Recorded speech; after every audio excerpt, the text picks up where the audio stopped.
पढ़ाई हमें इसलिए भी करनी है कि हम सच्चे मायनों में जो मनुष्य के रूप में आए हैं तो अपनी छाप छोड़ के जाए। मैं आपको बताऊं, ऐसे हजारों उदाहरण हैं आपके सामने जिन्होंने नौकरी को 1 साल या 4 महीने में छोड़ दिया। पसंद ही नहीं आई नौकरी, क्योंकि समाज के दबाव में, समाज के फलों के साथ साथ पढ़ के नौकरी तो ले ली, लेकिन नौकरी लगने के बाद में उनको अंदर से जाके लगा कि जो मैं चाहता हूं वो उसमें है नहीं, तो लोग नौकरी छोड़ देते हैं। अगर आपको ये लगता है कि नौकरी लगना ही सब कुछ है तो आप बहुत गलत सोच रहे हैं, क्योंकि नौकरी खुशी का कभी कारण नहीं हो सकता। नौकरी केवल एक रोजगार का माध्यम है, इससे अधिक कुछ नहीं है। इसलिए आप पढ़ाई करो तो इस पर्पज से करो कि केवल नौकरी नहीं बल्कि आपके व्यक्तित्व का आपको निर्माण करना है। आपको पुस्तकों से जो बातें सीखी है उसको जीवन में उतारना है। साल में एक आधी जीवनी पढ़िए किसी न किसी की। एक नियम बना लीजिए कि साल में एक व्यक्ति की जीवनी जरूर पढ़ेंगे। 2025 चल रहा है, किसी एक व्यक्ति की ऑटोबायोग्राफी या बायोग्राफी लाओ, और किसी की भी ऑटोबायोग्राफी 100, 150, 200 पेज से अधिक नहीं है। आप उसको पढ़िए। वो ऑटोबायोग्राफी जो है वो आप 10 दिन में पढ़ लोगे और वो एक व्यक्ति के 50 साल का अनुभव होता है। बहुत कुछ सीख सकते हो आप उसमें।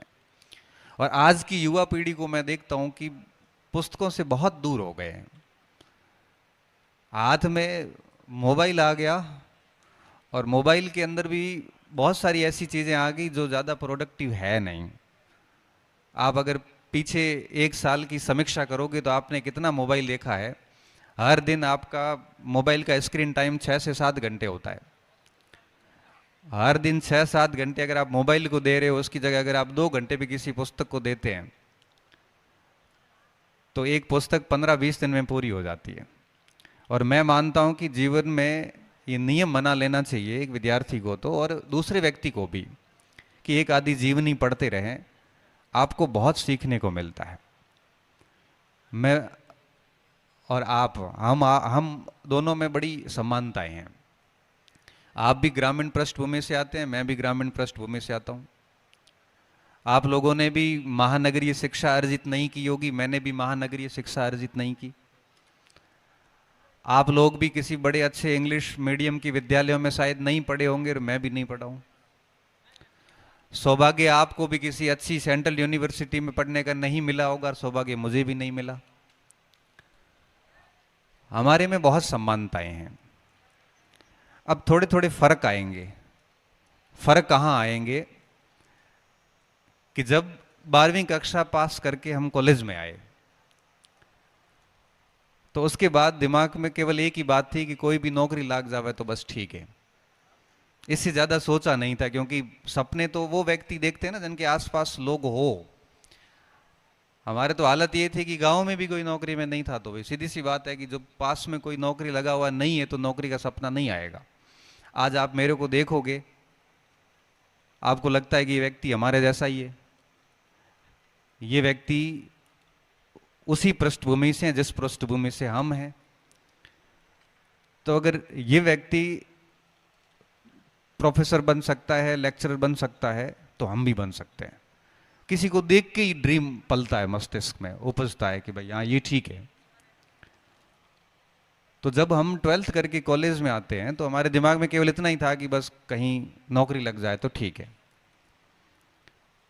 और उस समय कोई भगवान का, या यूं कहिए कि पूर्व कर्म ही थे कि अच्छे लोग मिल गए, अच्छे साथी मिल गए, और उनसे प्रेरित होते गए और सपने देखते गए कि ये करना है, वो करना है। धीरे धीरे धीरे धीरे कभी भी कोई गलत संगत नहीं रही, कभी कोई गलत साथी नहीं रहा।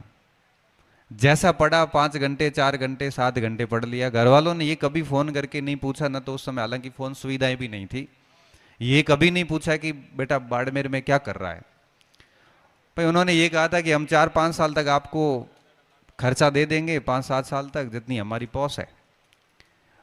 पढ़ के अगर सफल हो जाओगे तो आपका जीवन बनेगा, और अगर आप वहां जाके हमारे से झूठ बोलोगे,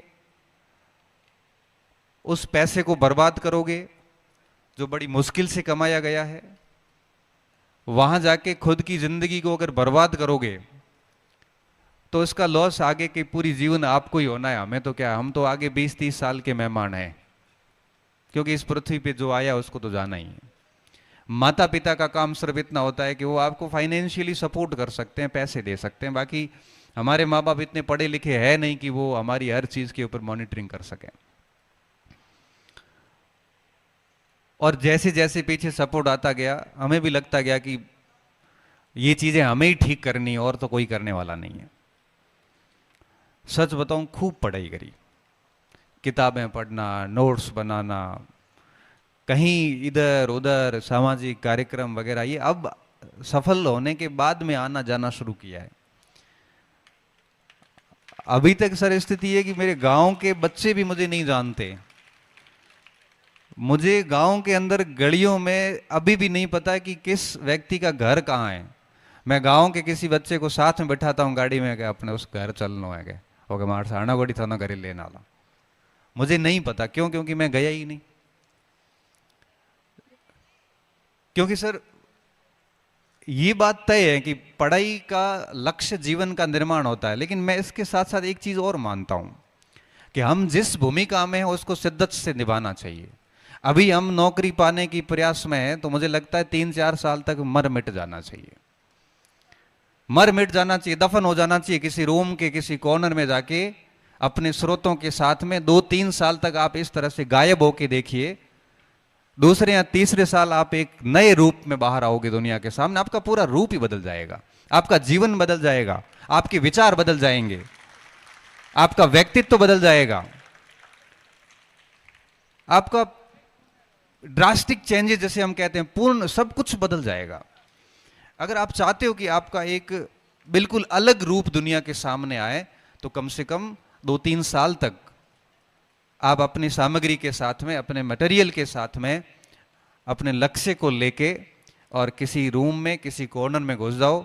ये सामाजिकता सब छोड़ दो, क्योंकि जितना आप अधिक सामाजिक होंगे उतना समय भी खराब होगा, और साथ साथ में और क्या होगा, और ये होगा कि समाज की नज़रों में आओगे, और समाज की नज़रों में आया हुआ व्यक्ति मुझे लगता है कि सफल होता नहीं है।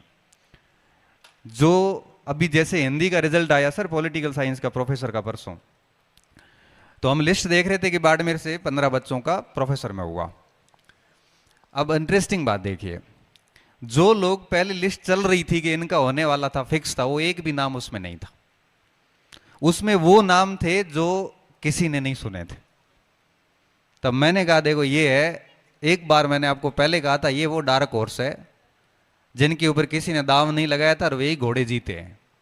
इन घोड़ों ने प्रचार नहीं किया, ये घोड़े कभी किसी अस्तबल में बैठे थे, दवा की तैयारी कर रहे थे, और रिजल्ट आते सुरमा बन के बाहर आ गए। और जिन्होंने खूब सारा प्रचार किया, मेरे इतने नंबर है, ये वो, हुआ क्या, फेल हो गए। अब नेक्स्ट वैकेंसी का इंतजार करेंगे।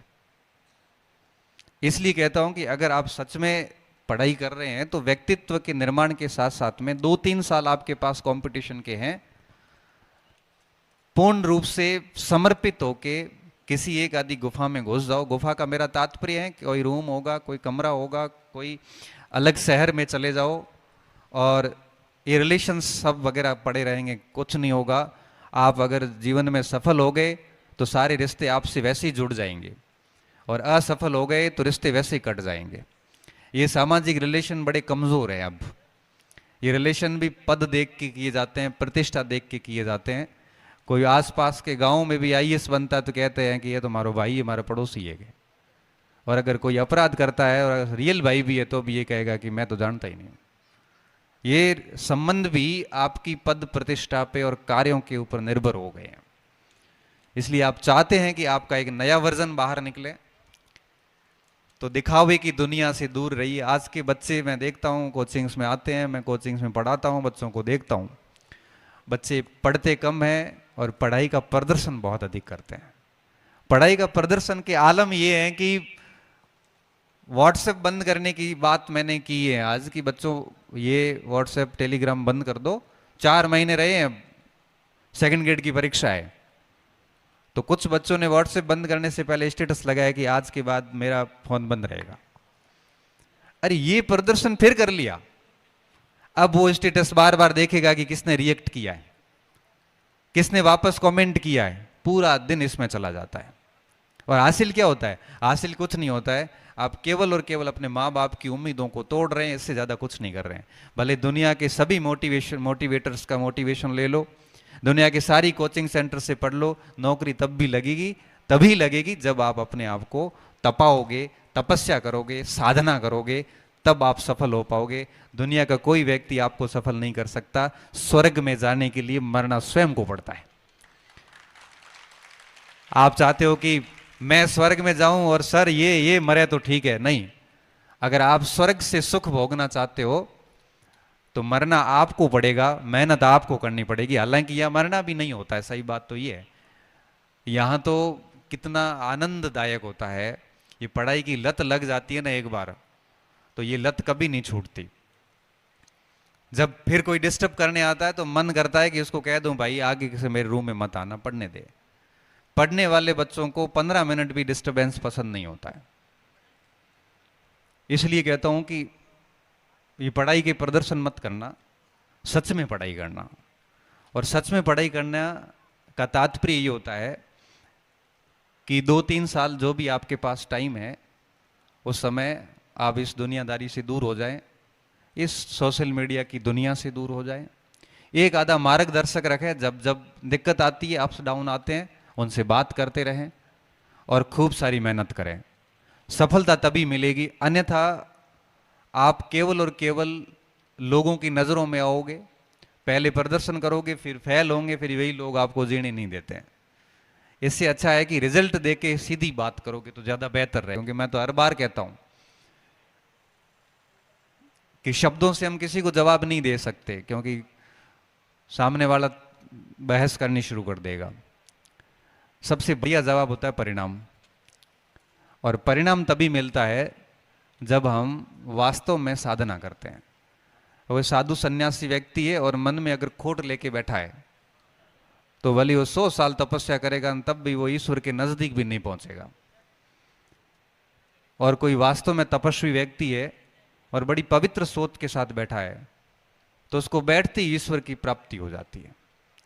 ये सब कुछ डिपेंड करता है कि आप कितनी शिद्दत से मेहनत करते हैं।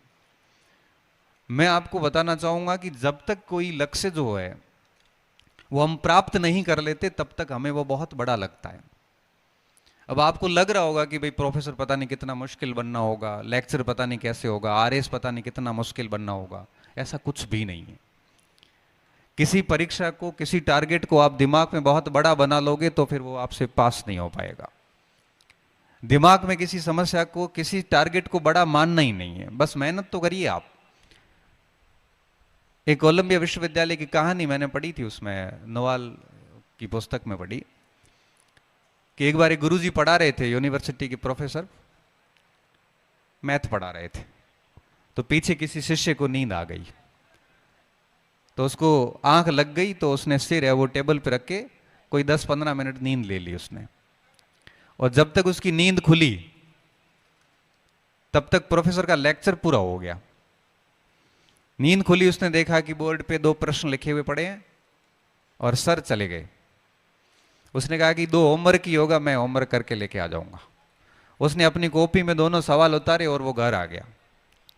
घर आने के बाद में पूरी मेहनत करी, प्रयास किया, पूरी रात खपा, दिन खपा, उसके बाद में एक प्रश्न का सॉल्यूशन कर लिया उसने 5-6 पेज के अंदर।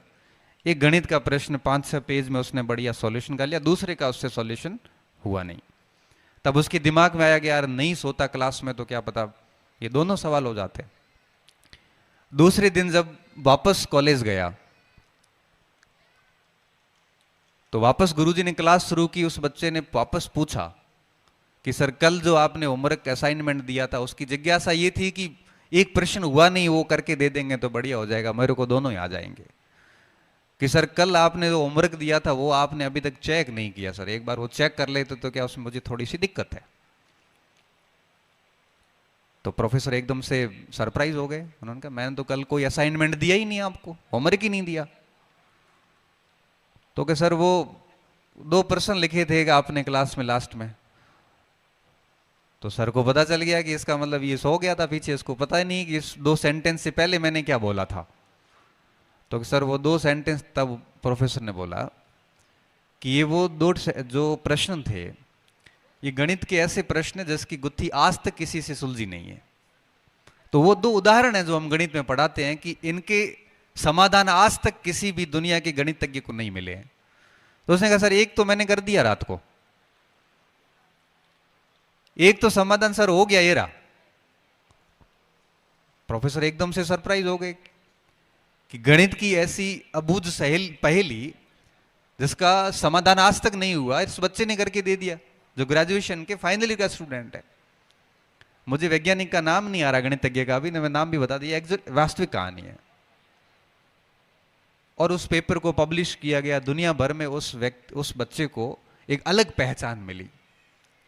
उस बात के बाद एक निष्कर्ष निकलता है कि अगर उसी स्टूडेंट को ये कह देते ना कि ये 2 प्रश्न आज तक दुनिया में किसी से नहीं हुए हैं, तो उससे भी नहीं होते। क्यों नहीं होते? क्योंकि वो दिमाग में बैठा देता कि दुनिया में किसी से नहीं हुए तो फिर मेरे से कैसे होंगी, कि तेरे गांव में कोई प्रोफेसर नहीं बना तो तू कैसे बनेगा। ये बड़ी अजीब सी बात है, क्योंकि हर व्यक्ति के अंदर अलग क्षमता होती है। और उस बच्चे को नहीं पता था कि ये ऐसे प्रश्न है जिसका समाधान आज तक किसी के पास नहीं हुआ। ये पता होता तो वो प्रयास भी नहीं करता, मगर उसको ये बात पता नहीं थी, उसने अपना पूरा एफर्ट्स डाला तो उसको कर गया, ऐसा सवाल कर गया जिसकी गुत्थी किसी से सुलझी नहीं थी।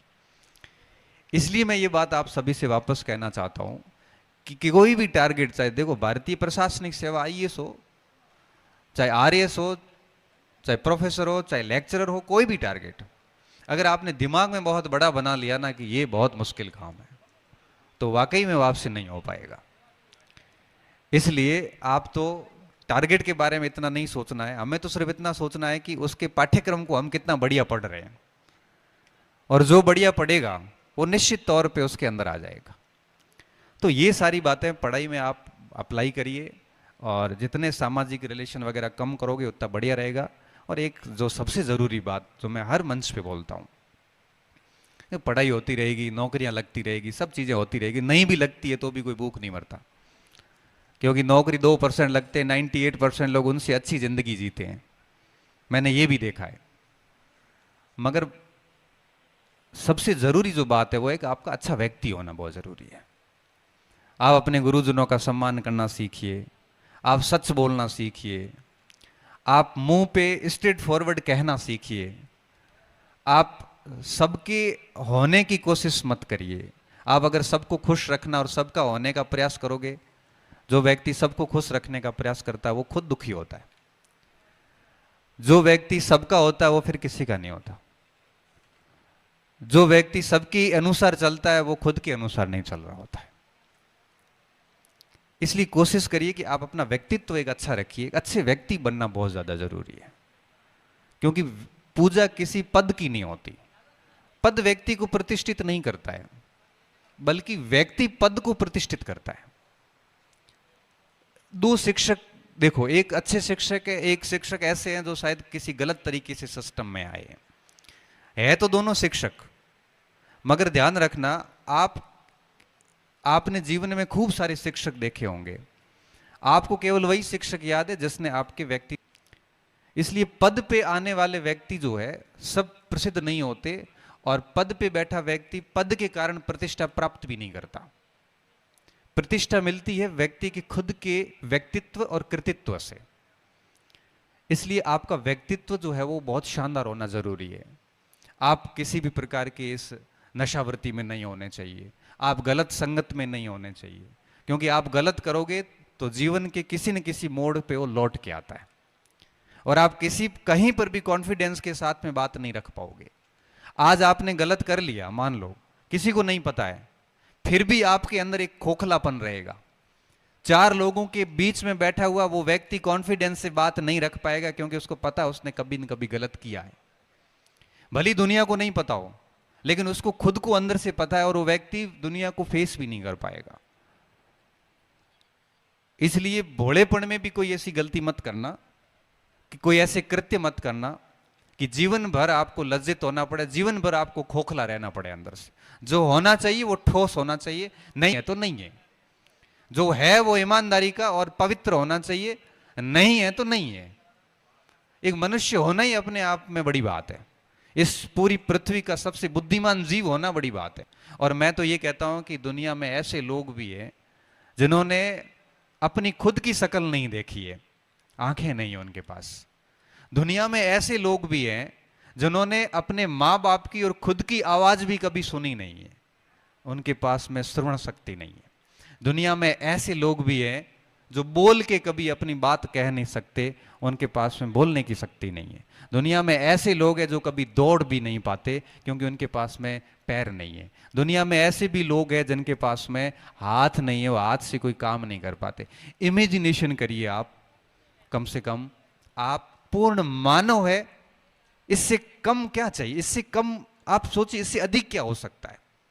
आप पूर्ण मानव है, ये भी बहुत बड़ी बात है। अब जो भी आगे आप प्राप्त करोगे ये बहुत ईमानदारी से और ठोस तरीके से होना चाहिए। मैं YouTube के ऊपर कक्षाओं में खूब बातें कर चुका हूं कि पढ़ना कैसे है, बढ़िया कैसे पढ़ना है, मगर मैं आज जो बात कर रहा हूं ये व्यक्तित्व पे बात कर रहा हूं, क्योंकि मुझे लगता है ये ज्यादा जरूरी है।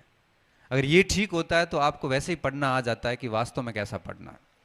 हम देखो दूर दराज क्षेत्रों में आते हैं, ये ग्रामीण एरिया से आते हैं, हमारे सामने बहुत सारी चुनौतियां होती है, लेकिन एक कह सकते हैं कि जितनी ज़्यादा चुनौतियां व्यक्ति के सामने होती है वो व्यक्ति उतना ही अधिक मजबूती से निखर कर सामने आता है। आप मान सकते हैं कि जो बहुत कठिनाइयों से नहीं कर सकते वो कभी चीज़ों की वैल्यू नहीं समझ सकते। इसलिए आप चीज़ों की वैल्यू करिए, आपके पास जो है उसको अच्छे से यूटिलाइज करिए। और मैं तो सिर्फ एक ही बात कहता हूँ, बार बार कहता हूँ कि समय का बहुत अच्छे से यूटिलाइज करिए, प्रबंधन करिए, समय खराब मत करना। क्योंकि अगर टाइम खराब कर दिया तो ये हाथ से निकल जाता है और उसके बाद कुछ भी प्राप्त नहीं होता। फिर हम ये देखते हैं कि फॉर्म भरने के योग्य है कि नहीं है, उम्र निकल जाती है। और कोई भी काम मुझे लगता है कि टाइम पे होना चाहिए। अगर टाइम पे कोई काम नहीं होता है, बहुत बाद में जाके होता है, फिर उस कार्य की कोई रेलेवेंस नहीं रहता। तो कोशिश करिए कि समय पर सारी चीज़ें करें, अच्छे से करें और जीवन में हमेशा ईमानदार बने रहिए, क्योंकि ये बहुत ज़रूरी होता है। अगर आपने जीवन में कोई गलत कार्य किए तो आप मान के चलना, मैं हमेशा ही कहता हूँ कि लौट के आएंगे और इतने बुरी तरीके से आएंगे कि आपने जो एक कृत्रिम तरीके से जो आपकी छवि बनाई है वो छवि 1 मिनट में नेस्ता नाबूद हो जाती है। 1 मिनट में आपकी गलत किए हुए व्यक्ति के गलत कार्य कभी भी पीछा नहीं छोड़ते, इस बात को हमेशा याद रखना। एक 4 पंक्तियां आती है कि कोशिश कर हल निकलेगा। ये मैं हर बार बोलता हूं क्योंकि मुझे लगता है कि हम जो ग्रामीण क्षेत्र के लोग हैं हमारे सामने बहुत सारी चुनौतियां रहती है। कई बार हम पहले बीच में शस्त्र डाल देते हैं, बहुत निकट पहुंच के हम हथियार डाल देते हैं, नहीं डालने होते हैं। मेहनत मुझे लगता है कि 3-4 साल मेहनत करते हैं तो बहुत तरीके से करनी चाहिए कि कोशिश कर हल निकलेगा, आज नहीं तो कल निकलेगा। अर्जुन के तीर सा सद, अर्जुन के तीर सा सद मरुस्थल से भी जल निकलेगा, मरुस्थल से भी जल निकलेगा। और खाद डाल, बीज डाल, पौधों को पानी दे, बंजर भूमि से भी फल निकलेगा। खाद डाल, बीज डाल, पौधों को पानी दे, बंजर भूमि से भी जल निकलेगा। ताकत जुटा, हिम्मत कर, ताकत जुटा, हिम्मत कर, हौसलों को आग दे, फौलाद का भी बल निकलेगा, फौलाद का भी बल निकलेगा। जिंदा रख दिल में उम्मीदों को, जिंदा दिल में उम्मीदों को, गरल के समंदर से भी गंगा जल निकलेगा। गरल यानी जहर, गरल के समंदर से भी गंगा जल निकलेगा। कोशिश जारी रख कुछ कर गुजरने की, कोशिश जारी रख कुछ कर गुजरने की। जो आज थमा थमा सा है वो कल चल निकलेगा, जो आज थमा थमा सा है वो कल चल निकलेगा। कोशिश कर हल निकलेगा, आज नहीं तो कल निकलेगा। तो प्रयासों में कमी नहीं आनी चाहिए। एक स्टूडेंट मेरे पास आया कोई 2-4 दिन पहले, बोले सर पोस्ट नहीं है, लाखों की संख्या में फॉर्म आ रहे हैं, फिर मेरा सिलेक्शन कैसे होगा। मैंने कहा एक बात बता, सिलेबस पढ़ लिया? तो क्या हाँ सर। कितनी बार पढ़ा? एक बार हुआ है। फिर ये प्रश्न पूछना निरर्थक है। क्यों? क्योंकि 500 नंबर की परीक्षा है, मुझे 320 नंबर लाके दे देगा 500 में से मात्र 320। कोई फिजिक्स नहीं है, ये रॉकेट साइंस नहीं है, आर्ट्स के सब्जेक्ट है। 320 इसलिए कह रहा हूं कि मैं 383 लेके आया था, मैं 320 कह रहा हूं आपको। 320 नंबर लेके आएगा तो क्या सर ये तो बहुत मुश्किल है। जब 320 नंबर तेरे से मुश्किल है तो तू उस परीक्षा को पास करने की योग्य वैसे ही नहीं है। क्यों कम सीट होने का बहाना कर रहा है? जब आपसे 500 में से 65% नंबर आप नहीं ला पाते हो तो आप पूरी जिंदगी राजपत्रित अधिकारी और वरिष्ठ अध्यापक की तनख्वाह लेने और सेवा देने की अवसर के अंदर अपनी हिस्सेदारी क्यों मानते हो? जब आपको पता है कि आपके 65 नंबर ही नहीं आ रहे हैं, 100 में से 65 नंबर भी नहीं ला पा रहे हो और फिर आप दोष ये दे रहे हो कि सीट कम है। इसलिए बेहतर ये है कि घर जा, किताबें खोल वापस और इन सब चीज़ों से डिस्कशन से दूर हो और 4-5 बार शिद्दत से सिलेबस पढ़, अपना 100% दे, 5-4 बार रिवीजन कर, अभ्यास कर, इन 10 सीट में भी हो जाएगा। नहीं किया तो 1000 सीट में भी होना नहीं है। कठिन पेपर आते हैं तो सबके लिए आते हैं, सरल आते हैं तो सबके लिए सरल होते हैं। इसलिए बहानेबाजी छोड़िए, मेहनत करिए। और मैं तो क्या कड़वा बोलने वाला व्यक्ति हूँ, मगर साफ कहता हूँ कि जब तक पढ़ोगे नहीं, जब तक साधना नहीं करोगे, तब तक कुछ भी हासिल नहीं होने वाला है। इसलिए आप सभी मेहनत कीजिए। आपने मुझे यहाँ बुलाया, आमंत्रित किया, मुझे बड़ा अच्छा लगा। और भविष्य में भी जब कभी मेरी आपको आवश्यकता महसूस हो तो आप डेफिनेटली याद कीजिएगा। आप जनरली जो बच्चे हैं, ये तो क्या है कि छोटे हैं तो अपनी बातों को अभी समझ नहीं पाते, और मुझे लगता है कि 12वीं तक के बच्चों को तो मौज करने देनी चाहिए। ये जैसा करे उनको आप करने दो, खेलने कूदने सब काम करने दो, बस गलत काम नहीं करें। 12वीं के बाद ही इनकी जीवन, असली जीवन की चैलेंजेस शुरू हो जाएंगे और उसके बाद में नौकरी लगने के बाद में कठिनाइयाँ और बढ़ जाती। बेरोजगारी का दौर फिर भी ठीक होता है जब ज़्यादा उम्मीदें नहीं होती आपसे और आप 12 ही घंटे पढ़ पाते हैं। नौकरी के बाद आपको किसी न किसी की अंडर में रह के काम करना होता है, तब हालत आपकी और ख़राब होने वाली, आपकी स्वतंत्रताएं छीनने वाली होती है। जो व्यक्ति 25 साल से आज़ाद घुमा हुआ हो उससे एकदम से बंधन डाले जाते हैं। तो मैं स्टूडेंट को कहता था कई बार, ये नौकरी लगना करना सब आसान है, इसके बाद इसको करना बहुत मुश्किल काम है। क्योंकि आपने हमेशा स्वतंत्रताएं देखी है, आपने ये नहीं देखा कि आपको कोई कंट्रोल कर लेगा या आप किसी के ऊपर निर्भर हो जाओगे तब आपकी हालत कैसी होगी। तो आपके चैलेंजेस और बढ़ जाते हैं। 12वीं के बच्चे हैं तो उनको तो मैं यही कहूँगा कि खूब खेलिए, कूदिए, मौज करिए, बस अपने गलत रास्तों पे नहीं पड़ना है और बढ़िया पढ़ाई करनी है कॉलेज में आके। और जो मेहनत करता है वो जीवन में कभी असफल नहीं हो सकता, ये बात तय है। माँ सरस्वती अपना ऋण कभी रखती नहीं है। जितना पढ़ोगे उतना मिल जाएगा, दिखावा करोगे तो लास्ट में दिखाने के लिए रिजल्ट आपके पास होगा नहीं। और अगर ठोस तैयारी करोगे तो ये 12वीं के परसेंटेज वगैरह काम आते नहीं है। ठोस तैयारी वाला बच्चा आगे किस लेवल पे जाएगा अंदाजा ही नहीं है। बहुत बहुत धन्यवाद और आपने ये मौका दिया। भविष्य में भी मेरी कभी आवश्यकता होगी मैं डेफिनेटली यहाँ पे पधारूंगा। आप सभी ने मुझे सुना। जय हिंद, जय भारत।